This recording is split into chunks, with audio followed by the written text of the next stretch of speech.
How you doing? Hi guys, how you doing? How you doing, guys? Thank you so much for coming on.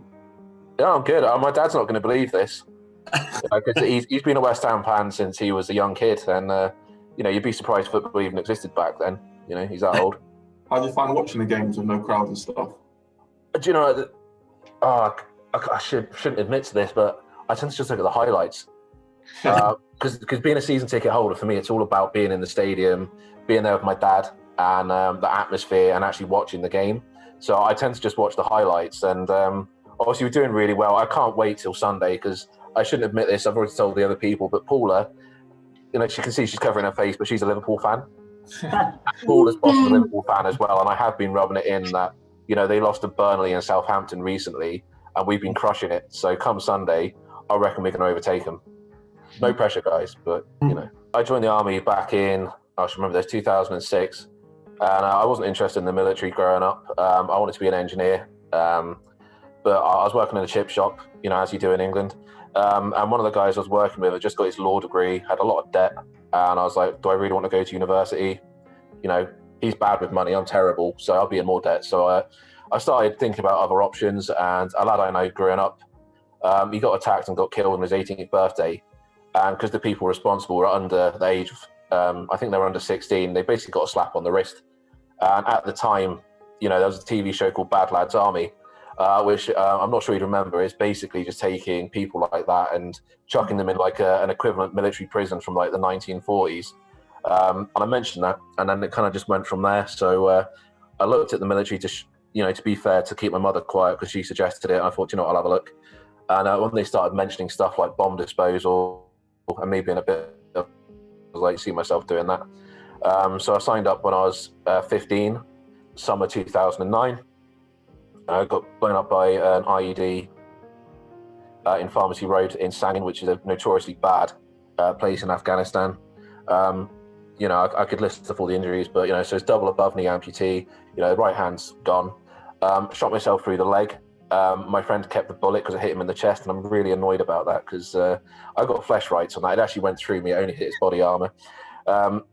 And what else was there? My thumb kind of got disconnected, and they had to reattach that. I've got burns in the back of my hand.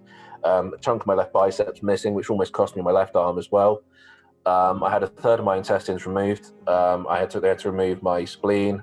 I had a perforated stomach, burst bladder. One of my eyeballs got dislocated, burst both my eardrums, fractured an eye socket, fractured a cheek.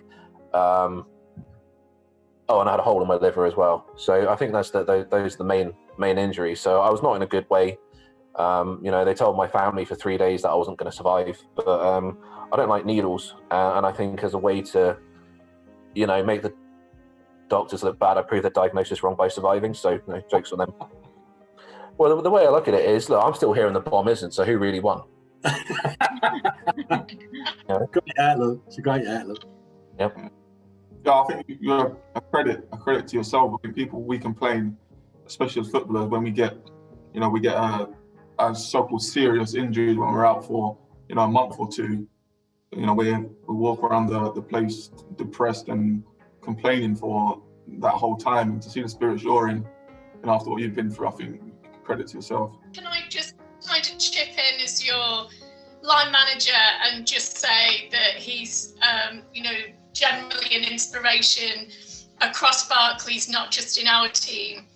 And because of the lockdown restrictions, Matt has been on his own and isolated for quite a long time. He spent Christmas alone in his flat, and his resilience is unbelievable. And thinking about other people, he's implemented a weekly quiz into our team to help with team morale and to boost us really. And that's just a real measure of who Matt is. He gives so much of himself to this job and to Barclays, and we're very, very grateful for that. You're making me blush. What's your role like at Barclays in the moment?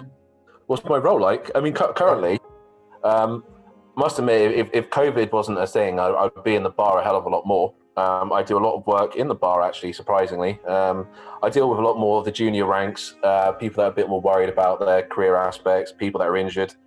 So I tend to get those towards the end of the day, and instead of bringing them to a very big, intimidating, 32-story building, I tend to meet them outside of work and just have a chat. So I've missed that aspect of it. But currently, I spend far too long sat on my sofa, which is, something I always used to love doing. But currently now I hate the place, and I wish I could get out and do something. So it's works good. We're still supporting people, still employing people. Like I said earlier in the call, we've actually employed more people in 2020 than we did the year before. So it's going good, but obviously I can't wait for life to go back to normal. I can get back to the stadium again. Can't wait for that. Obviously, it's a Blesma awareness fixture this weekend, and so just to wrap up, to say, huge thank you to everything Blesma's doing right across the whole organisation to support these servicemen and women. Thank you to Paula and everyone at Barclays who has such a fantastic role to play in providing employment opportunities. It's genuinely incredible. And Matt, your outlook on life is inspirational, as Ryan said. So yeah, we've really enjoyed talking to you today, and keep doing what you're doing. And the humor that you approach everything with is really great to hear. And I know it's probably difficult, and those things don't get talked about much, but hopefully the Hammers team are giving you something to cheer about, and at least a lot of highlights to keep watching at the moment. Oh yeah, I can't wait for Sunday, and I can't wait to rub it in my boss's face, both Paula and Kev. No disrespect, Paula, but yeah, that'll be brilliant. I can't wait for Sunday. It's going to be awesome. You've got to do it Sunday for Matt. Pablo, we'll have one in the back of the net, please. So good luck, guys. Thank you for joining us today, and thank you to everyone on the call. Take care, and we'll speak to you soon. Thanks, everyone. Thanks again for the show. Thank you. Thanks for your time.